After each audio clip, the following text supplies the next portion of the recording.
So it's officially time that Jalen Duren become a larger part of this offense. And I know a lot of us might look at Jalen Duren and say he's already a major part of this offense, whether it's the dribble handoffs, pick and roll, um, even attacking his matchup one on one. And at the same time, this team needs him to take another step forward, especially in preparation for the playoffs. And I want to dive into that in this video. But before I do, this video is brought to you by Bridges and Stones Family and Relationship Care.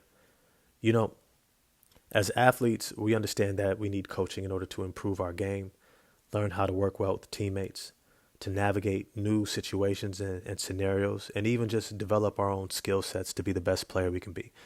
But sometimes we don't also think about our life in terms of the performance that we try to put on a field or on a basketball court, that we also do so in life, at work, within our relationships, and that we also need people who can also instruct us, direct us, help us to develop skills and abilities to be able to perform well so that we can be the best self or version of ourselves that we desire to be. Bridges and Stones is a place where you can find effective coaching to develop your ability to have healthy relationships, communicate well, to have healthy work environments, or even just direct decisions that you're trying to make in your life. Contact Bridges and Stones today for a free consultation. And remember, none of us make it alone. The link is in the description box below. You know, Jalen Duren is one of those players that, I think we've all come around on and recognizing that, as I had been saying, he was worth the wait. He was worth being patient on, that he's a talented player. He's a young player who's still figuring things out. And at the same time, there is going to be a need to accelerate his development. And I think one of the primary ways that JB Bickerstaff can do that, especially in preparation for these playoffs, where the Detroit Pistons look imminently destined to be in right now. Knock on wood, no injuries or anything like that takes place.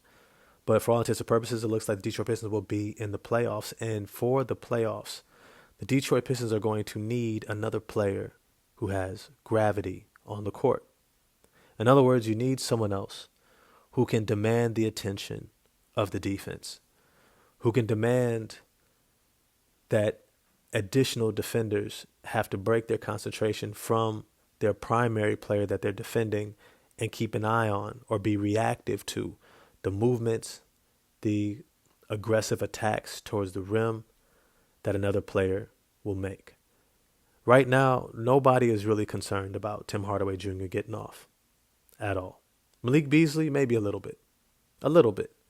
But Malik Beasley's not necessarily going to be the primary reason you win the game, right? Malik Beasley gets off because Cade Cunningham was drawing attention, and he's able to feed Malik Beasley. You see, on this team, there's pretty much one main player that everything evolves around. And when that main player doesn't have it going, this team falters. Now, the defense will keep them in it. But at some point, that one player, being Cade Cunningham, has to kick it in. Well, here's the thing. It's a long-ass season. 82 games is no laughing matter. It is brutal. I don't know if any of you have played high school basketball, college basketball, or even a rec league. Even a rec league, if you have 10 games and you're only playing once a week, by the end of that season, you're like, man, it's been a long-ass season. It's been a long-ass season. That's man, 10 games. Woo. That's 2.5 months. Plus playoffs, 3 months. That's only playing once a week. Now imagine you're playing 3 to 4 times a week. Imagine you're playing where you're running up and down the court in this NBA where you're chasing three-point shooters and you're attacking the full length and you're getting guarded the full length of the court. You see how fatigue can become a factor, especially with the best of players. Now, they have to condition themselves and they have to become more methodical and intentional. And I've talked about that in other videos regarding Cade Cunningham. Just see the live that I just did moments ago. And at the same time, this team needs to develop another threat, another offensive weapon that is able to pull the defensive attention away from Cade, away from the other auxiliary, tertiary offensive options of Malik Beasley and Tim Hardaway Jr. and Tobias Harris. And I think that that player is Jalen Duren. Is Jalen Duren.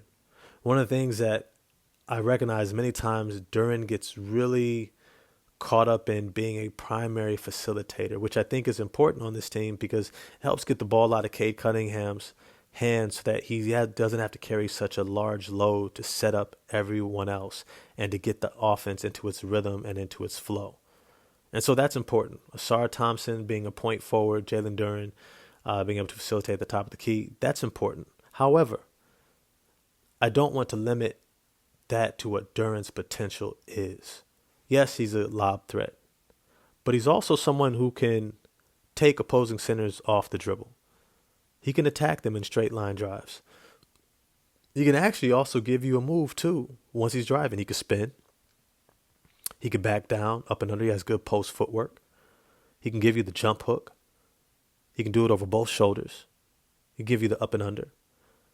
And he can simply just beat you off the bounce. Matter of fact, we've seen an emerging jump shot, even if it's just 8 to 12 feet out. Face him up, shoot over the top. That's something that at times against the Denver Nuggets, we saw that we needed another option. The Detroit Pistons needed someone else who could hold it down, someone else who could draw the attention, someone else who can alleviate that burden, that stress of trying to get going. And against a matchup like a Nikola Jokic, I think that is the type of matchup that JB Bickerstaff should have been intentionally looking to exploit. That Jalen Duren should have understood the assignment. With all the size that the Denver Nuggets presented on the perimeter, 6'5", close to 6'6", Jamal Murray, who's a 6'5", 210, 215, 220-pound guard. And then you also have 6'7", Christian Brown, who's also an additional 215, 218 pounds. And then you got other shooters on this team, Michael Porter Jr. at 6'10", 240 pounds. Zeke Naji, 6'10", 6'11", 240 pounds. And Nikola, you're not going to have the same amount of spacing and opportunity to get your shot off, to shoot the ball. We got several three-point shots blocked against the Nuggets last night. In which case, what that tells me is that the additional perimeter attention is leaving the interior of the court wide open. And that is something that Jalen Duren should have anticipated and been prepared to attack.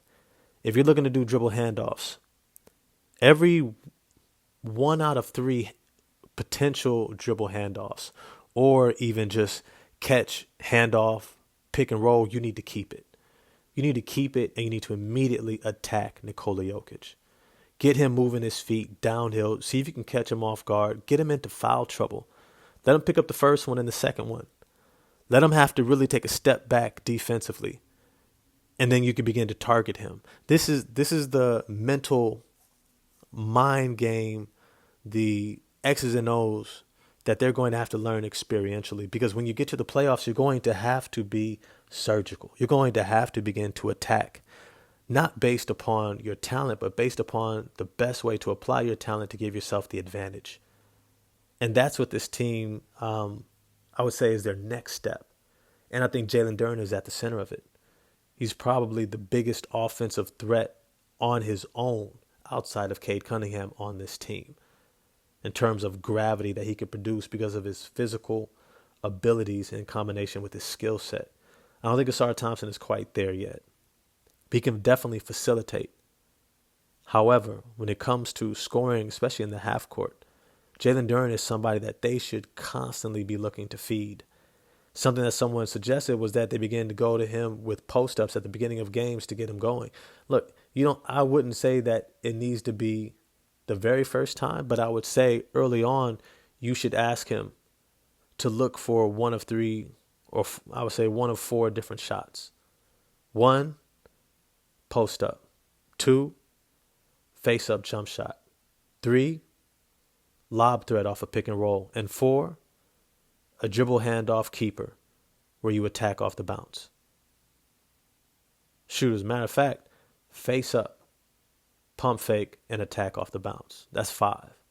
Those are 5 different ways specifically to score outside of offensive rebounds, tipping the ball in, right, dump offs, right? But those are ways in which he can be a self-generator of offense outside of the pick and roll. His ability to generate his own offense, especially at a high level, will greatly impact how this team is viewed, how they're defended, and the amount of pressure and burden you can take off of Cade Cunningham as they look to make this push down the stretch for the playoffs. Look, tonight they got the Brooklyn Nuggets. Once again, he has a favorable matchup against Day'Ron Sharpe. Maybe Nicholas Claxton is back, but they're kind of tanking. So I expect Day'Ron Sharpe and what's his name? Noah Clowney to be the primary bigs that they roll out there. In which case, Jalen Duren is going to have a quickness, athleticism, size advantage over both of them. He should be looking to beast out. This game, I want to see Duren with 15 to 20 points at least, and at least 10 shot attempts. And then I want to see Cade Cunningham. He needs to drop a 40 bomb on him. 40, if not 50. Because he needs to remind his team, hey, I'm still him. I know you haven't forgotten, but I laid an egg against the Nuggets.